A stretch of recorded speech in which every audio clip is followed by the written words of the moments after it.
Welcome to Monster Territory, brought to you by the Foul Territory Network. When the offense needed to step up the most, they couldn't do it here. You know, we've seen these issues time and time again when it comes to the runners in scoring position. But this one, oh man, this one felt pretty terrible tonight. They had multiple golden opportunities here tonight. Bases loaded multiple occasions, getting themselves into trouble when they didn't need to, shooting themselves in the foot on multiple occasions. The way I describe this one tonight is, I think, being too aggressive. That's how it felt to me, to be completely honest. Even when it came to the coaching side of things, you know, you had Romy being sent home on a... I'll get to that in a little bit. I don't want to give everything away right in the intro, but you know, Romy being sent home, very questionable call. Not sure about that one. Connolly Early being taken out a little early here tonight. No pun intended right there, but he only went 4 innings. It just felt like they were really going for this win tonight, but they just didn't execute very well, and it just felt like they tried too hard, in a sense. Instead of just letting the game come to them, they just tried to do too much. That's how it felt to me. Simple as that, but the worst part, you know, is you just had so many good opportunities, man. It's weird because at this point in the year, I'm almost numb to it, if that makes sense. I can't even get frustrated at it really anymore. I mean, obviously I will, but not as much as I have this year. It's just... You win the series, that's what matters, right? That's the goal at the end of the day. You want to go in and win a series, especially on the road. So, you know, tip of the cap to the Red Sox here, but you really did want this sweep. And with the Blue Jays winning here today, the division, I mean, listen, we had pretty much realized the division was out of reach at this point, but you still had a shot. A win here tonight, it's still attainable, especially with 3 against Toronto. Again, it would have been ridiculously tough to win the division at this point, especially with the Yankees right in front of you. But listen, you always want to just at least put yourself in that position to be able to do so, and it doesn't really look like it at this point. But speaking of the postseason, we do have a bit of an adjustment when it comes to the rotation. I'm going to talk about that in a little bit. Got Garrett Crochet, Brian Bayo moving to some different spots. I'll break that down. But with this offense tonight, getting back to multiple opportunities just being blown. Will Abreu back in the lineup here? You know, we all saw that one coming. You know, he was taking BP yesterday. I was at the game yesterday, and you had the whole scrum around him in the dugout there. But Nate Lowe, you do wonder here. Nate Lowe had a bad night. Funny enough, the bad things that he did, that he got himself into, completely outweighed the good, right? He had multiple golden opportunities here. Rough night for Lowe, so I do wonder if Wilyer, moving forward over the last few games here, if he's going to bat higher, right? Wilyer Bray was batting 8th in this lineup here tonight. That was... I don't know. That one I can understand a little bit. You do want to ease him back into the lineup. He's missed a lot of time, so do you just want to thrust him into the, 4th or 5th or even 3rd spot in the lineup? I can understand that, Cora, he goes off of feel a lot, so I won't go crazy over that call, but you just wonder moving forward, is Wilyer going to keep batting 8th in this lineup? I don't know. That seems a little... I don't know about that one, but it's nice to see Wilyer back in this lineup, though. But 4 for 11 with runners in scoring position here tonight. 10 left on. I mean, you had... Let me just double check. I feel like I always make a mistake when it comes to my numbers here in my notes. 10 hits overall. 4 for 11 with runners in scoring position. 10 left on base. Strikeouts once again. A lot of strikeouts here for the Red Sox tonight. 14 strikeouts on the night. I mean, listen, how many times have we seen that this year? When they're striking out that many times, you're probably not going to win the game. Duran wasn't as electric in the leadoff spot here tonight. 1 for 4. Did have a walk tonight, but he struck out a couple of times, so not the best tonight for Duran. But like I've said, he's the star I just botched that completely. He's the straw that stirs the drink. He's got to keep things going, and a couple of strikeouts, that's not really going to help you out of the leadoff spot. Did have a base hit, but you're looking for a little bit more in that spot here. Overall, just a bummer of a night. Connolly early, like I said, 4 innings here tonight. Could you have kept him out there a second time through the order? Listen, Cora, he went with the move. It is what it is. If you left early in, could we have maybe seen a bit of a different result here tonight? I don't know. We'll never know. But, there's arguments, I think, for both sides, right? Everyone that's going to be against the analytics, they're going to say, you got to keep him in there. But then you just kind of look at what happened the first time through the order, the first inning. We'll get into that. But, they were seeing him pretty well. So, Cora, I don't know. I just think Cora just was not comfortable with it. He trusted the bullpen a little bit more. But, hey, they weren't able to step up here tonight. A bad night for the bullpen overall. We'll get into it. A lot of familiar faces here in the chat on a Sunday evening. The Patriots losing here today to the Steelers. Bummer of a day, man. You had a good weekend, couple of good wins, and then Sunday, we just can't end the weekend on a good note. It is what it is. But everybody, if you can, just hit the like button for me. Subscribe if you're new. We're getting very close to the end of the season here. The goal is 5K subscribers. I don't know. I think we might fall short. Hopefully by the end of the postseason we can get there. We'll see. Everybody, let's get into the post-game coverage here. And let's start off with where do we even start here? Do we want to start with the bad, or do we want to start with the really bad? I mean, I don't know. Pick your poison here, really. Let's start with Connolly early. I think that'll be the best way to go. All right, so for Connolly early here tonight, 67 pitches, leading with the four-seamers, curves, changeups, sweepers. Still getting a lot of swing and miss. The whiff percentage was looking very good with him tonight. Overall, 38%, 45% on the fastball. That's very good. He threw 5 sweepers tonight, 5 whiffs. He had good stuff here tonight. He just ran into trouble in the first inning, got that pitch count up. Simpson had the base hit. Diaz, Caminero with the walks. He was able to strike out Lau, but then Christopher Morel got to him on a double, made it 2-0. Ground ball to Bregman. He threw out Caminero at home, and then he struck out Gray. So I'm thinking to myself, all right, cool. Hey, nice hey, you gave up the big knock there, but you bounced back, right? And with early up to this point, you take a look at what he's been able to do against the A's, and not really a whole lot of adversity. That felt like the first bit of adversity. Well, I take that back. Remember, he had that huge bases-loaded strikeout in Oakland, but yeah, other than that, not really too much. This was another bit of adversity where he got knocked in the mouth a little bit, right? But then he bounced back great. Second, third, fourth inning looked very sharp, but Cora, he didn't want him to go through that lineup again. It is what it is. I mean, I don't know. I get it. I understand the analytics behind it. But he had settled in. I don't know. Bullpen came in. Weissert, he did well. Give up a base hit to Simpson. A couple of strikeouts. Weissert's starting to look a little better here as of late. But then the 6th inning, Matz gave up the home run to Lau. Seti made a great catch out there in center field. Holy cow, Seti, he's just a madman out there. He robbed Gray. Great diving catch from Seti. That just feels normal at this point.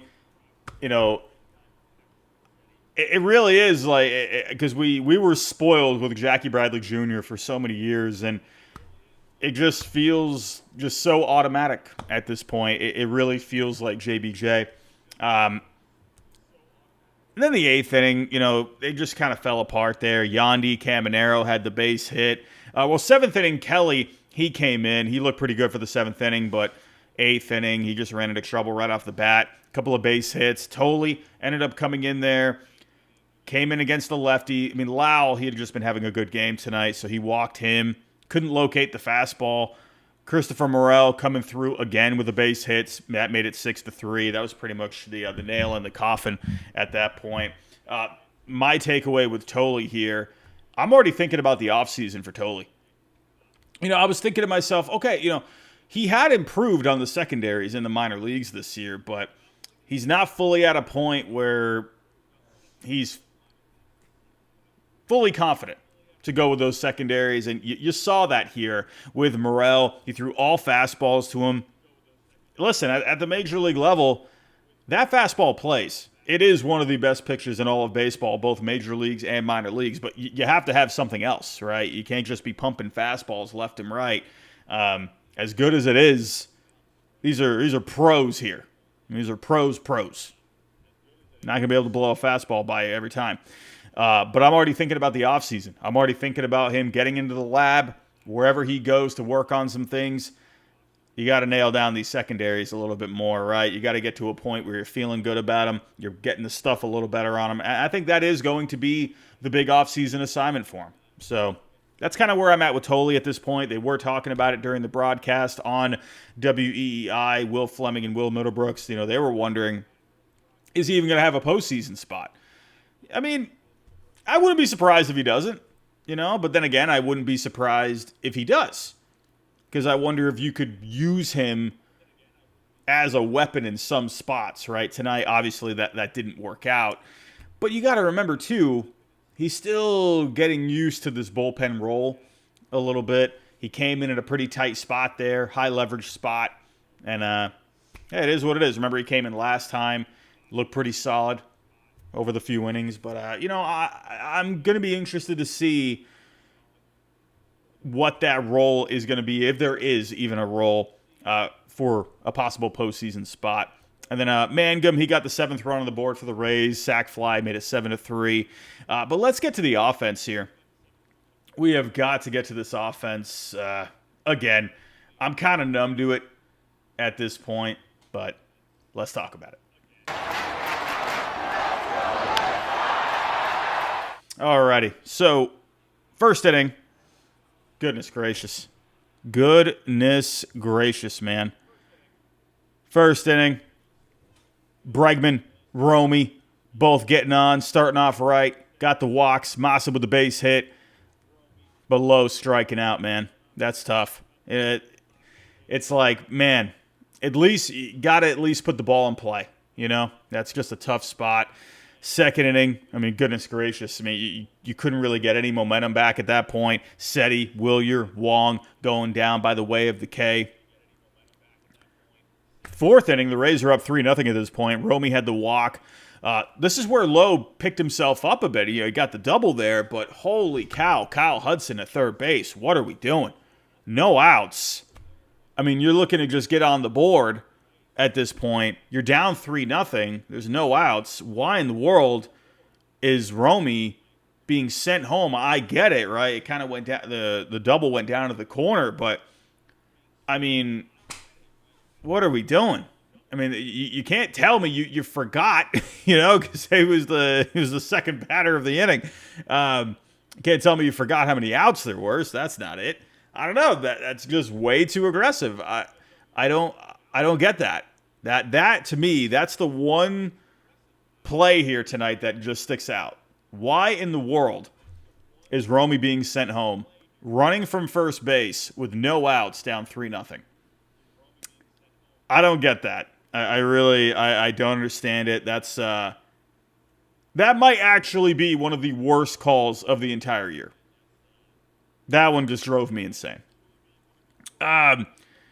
But then Seti was able to pick him up, had the double there, scored low, made it 3-1, but then Willier Wong with the Ks. Fifth inning, Duran, he drew the walk, but then he got thrown out stealing second. I get it, you're trying to claw your way back into it. But it's kind of one of those things where, it's hindsight at the end of the day, but then Massa Romy got the base hits, I get it. Duran's got the speed on first base. You want to go for it. I don't know, man. It was just a lot of times here tonight. They just shot themselves in the foot. And Duran got thrown out of second base. Massa, Romy base hits. But then Lowe striking out again with a huge opportunity with the runners on. Sixth inning, Seti Looked like he went deep. Looked like he really got into one, but Christopher Morel made a great grab. 7th inning. You did rally here. Duran, Story, Bregman, back-to-back-to-back base hits. I made it 4-2. You had no outs, but then Massa with the pop-out, Romy with the base hit. Bregman ended up scoring. That made it 4-3. And then Nate Lowe striking out again with the runners in scoring position. That's tough. That's a tough night, man. And it stinks because he has been so productive for the Red Sox since coming over. He's found new life with the Red Sox. But then just here tonight, and he had the double here tonight. So it wasn't like he wasn't productive here. But he just had 3 awful strikeouts. It's tough, It is what it is. Just a tough night for the Red Sox here. A bunch of missed opportunities. The bullpen ended up faltering. What can you do? But we got a few games here. We got the Blue Jays. We got the Tigers. We're going to go check on the standings. We're going to go check out the pitching matchups for the Blue Jays series. Before I go any further, though, we do have a word from tonight's sponsor. I'll be right back.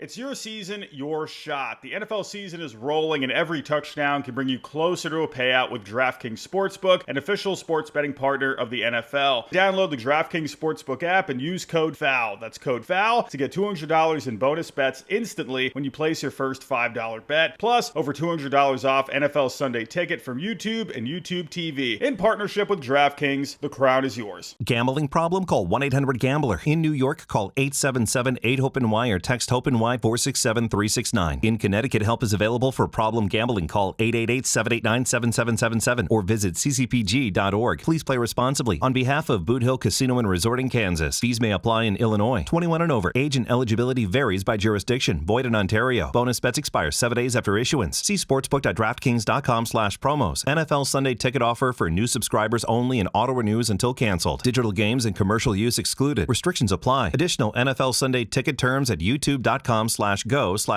Sunday Ticket/terms. Limited time off. Alrighty, let's check out the standings. Let's see what's going on here. It's been madness. It's been chaos here over the last several days, over the last week or so. I mean, my goodness, it has just gone mad with the American League. Let's take a look here. The Blue Jays winning their 90th game of the year. Hey, good for Toronto. Listen, hey, I give credit where it's due. Listen, I'm gonna be a diehard Red Sox fan until the day I die. But I'm always gonna be the one that will give credit, right? No matter what team it is. And I'll give credit to the Blue Jays. They had a tough year last year. They had a tough offseason at one point. They've had a couple of tough off seasons, right? They were able to bring in some talent. And they bounced back in a big way this year, winning their 90th game. A lot of people were not high on the Blue Jays this year. And here they are, nailing down 90 wins and on their way to winning this division. But the Blue Jays sitting comfortably with that AL East lead. As for the Yankees, they did win today. They're now up 3 games on the Red Sox, so the first wild card spot. So the Red Sox fall back a spot here today. But all eyes have been on Cleveland, as well as the Tigers in the Central Division. And you got the Mariners and the Astros having a big series this past weekend. And the Mariners just, holy cow, they just completely took it to the Astros this past weekend, finishing off a sweep. They punched them in the mouth, and it looks like they're going to be taking that AL West. Good for the Mariners. Good for the Mariners, man. That's been a team that they have had their struggles here over the last few years, not able to get over the hump. And here they are, looking like they're about to clinch that second seed in the American League. This is, like I just said, this is a team they have not been able to get over their troubles, right? They made it to the wild card a couple years ago. But, I mean, this is a big spot for them. They get the wild card round off. They get to rest their pitching. I know people. Well, if it finishes this way, of course, we still have 6 games left here. But for the Mariners, that's going to be. People look at that whole wild card round, and if it ends up, killing momentum, and the Mariners have been hot, we'll see how this shakes out. But I wonder how that'll go. for them, right? Will they get iced, or will that end up being good for them? I don't know. But the Tigers, we got to talk about the Tigers here. They just dropped their 6th game in a row here. They're still leading this division because Cleveland ended up losing today. Their 10-game win streak getting snapped. And, I mean, that's crazy looking at these standings right here. The Tigers 1-9 in their last 10. The Guardians 9-1, picking up 9 games on the Tigers. That's insane. At this point of the year, holy cow. But, I mean, it's funny because you can say, oh, okay, well, the Tigers, they're still in first, but they just lost their 6th straight game here today. So I don't even know what to think. And they got a massive series coming up against each other. I mean, they're going head-to-head here starting on Tuesday. Holy cow.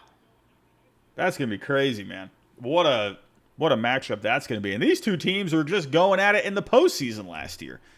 Once again, a photo finish for these two. Man, oh man. But for the Red Sox, this is a Red Sox show at the end of the day. Listen, you're in a comfortable spot here. I mean, you're pretty much good. I mean, trying to think about how this could shake out. Cleveland, they got the Tigers. The Astros, they got the A's coming up. I mean, obviously it's not the most comfortable spot. But with the Astros here getting cold, the Red Sox, they have been able to come through. Let's see if they can finish the job. I mean, they got a tough matchup here against Toronto. Toronto, they're going to want to clinch that division. We'll see how this goes. But the Red Sox, they're in a good spot. Not in a great spot.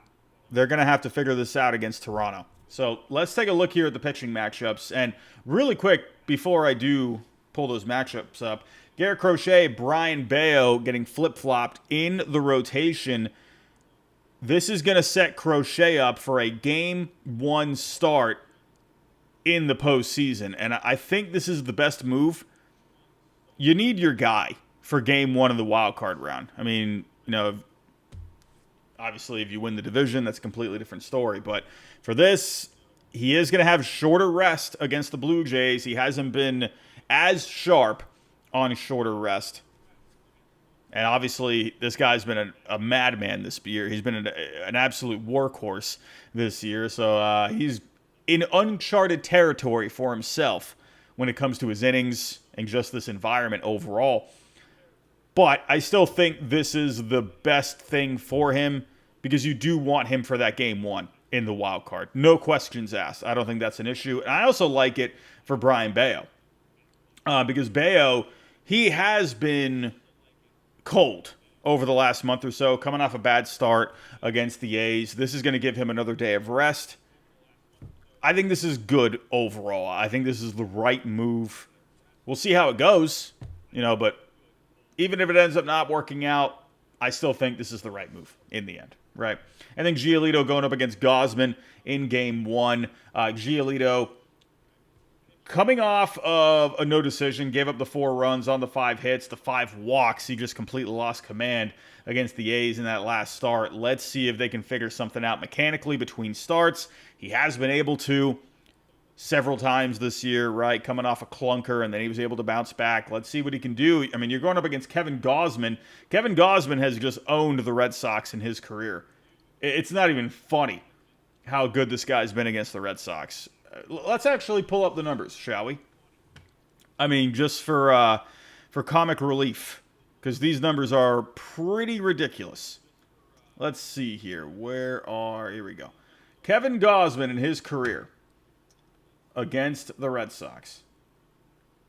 Let's see. Opponent against Boston. I mean, let's see. All right. So his one start against the Red Sox this year, that was early in the year. Remember that? I believe that was at Fenway Park. He just completely dominated. He went 8 innings. I think he gave up 1 run. Couple of years ago, he was very good. Let me pull up ERA. Funny enough, the ERA a couple of years ago 2022, this guy dominated against them. 2023, I believe the Red Sox were able to get to him on a couple of occasions, but the FIP was still really good against them. It was a 2.90 over the 2 starts. And then 2024, last year, the Red Sox only hit 211 against him. They slugged 437. The ERA was at a 4.08. But more times than not, this guy has just dominated against the Red Sox. Gives me nightmares. Let's see if they can figure him out here tomorrow. And then Garrett Crochet is going to be going up against Max Scherzer. I always love matchups like this, right? The new, the up-and-coming top pitchers in the game going up against the former top pitchers in the game, right? Max Scherzer, he's had a tough year this year. ERA and FIP above a 5. And then the Red Sox got Shane Bieber as well. Bieber has looked pretty solid for the most part, coming off a good start against the Royals. Gave up 2 runs, 4 hits, 6 1/3. But he's looking pretty good for the most part, coming back from Tommy John. So this is not going to be easy. You got 3 tough matchups here. You know what, Scherzer, okay. At the end of the day, Scherzer's Scherzer, right? And this lineup for the Blue Jays, it's been so good. But you got to figure out a way here to try and win this series because it's crunch time. You got 6 games left. You got to lock down a spot. We'll see what they can do. But everybody, I'm going to wrap it up right there for the night. We are out of time. We do have the day off tomorrow, so no coverage tomorrow. We'll be back here Tuesday. Enjoy the day off tomorrow. Tough loss here tonight. Let's shake it off. Let's try and lock this down over the final 6 games. Everybody, if you can on the way out, hit that like button for me. Subscribe if you're new, and I'll talk to you next time.